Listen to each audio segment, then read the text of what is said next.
નમસ્તે મિત્રો, હું ડોક્ટર જગદીશ જાંબુકિયા, સાધના હોમિયોપેથી કેર, બોટાદ. હવે ઉનાળાની પૂર્ણાહુતિ થઈ અને ચોમાસાની શરૂઆત થઈ ચૂકી છે. તો આવા ચોમાસાની શરૂઆતમાં થતા ચામડીના રોગો વિશે આપણે થોડીક વાત કરીશું. કે જ્યારે ચોમાસાની શરૂઆત થાય છે ત્યારે જે લોકોને દાદર છે અથવા ખરજવું છે અથવા ખીલની તકલીફ છે એવા દર્દીઓએ શું કરવું જોઈએ અને એની સારવારમાં શું લેવું જોઈએ.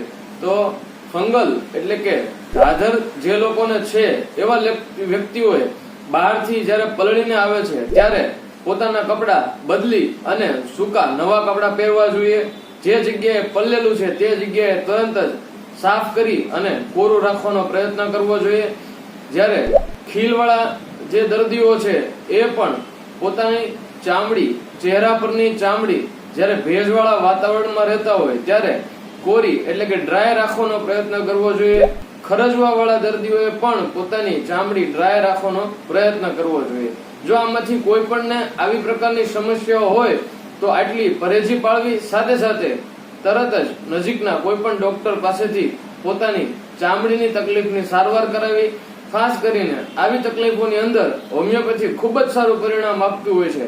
થોડી ઘણી આપણે દવાઈઓની વાત કરીએ, જેમ કે ફંગલ ઇન્ફેક્શન થયેલું હોય તો એની અંદર ક્રાયોસેરેબિનમ છે, સલ્ફર છે, સેપિયા છે, બેસિલિનમ છે, આવી દવાઓ ખૂબ જ કારગર અને સારું એવું પરિણામ આપતી હોય છે.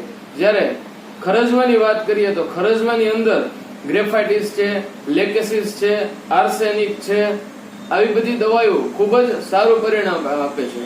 અને જે લોકોને એકને એટલે કે ખીલની તકલીફ છે આવા દર્દીઓને સોરાઇનમ છે, કાલી બ્રોમ છે, બર્બેરિસ એક્વાફોલિયમ છે, નેટ્રમ મ્યુર છે, આવી બધી દવાઈઓ ખૂબ જ સારું પરિણામ આપતી હોય છે. આવી બધી જો તકલીફો તમને હોય તો નજીકના હોમિયોપેથિક ડોક્ટર પાસે કન્સલ્ટિંગ કરાવી અને પોતાની તાસીરને અનુરૂપ દવા લેવી જોઈએ.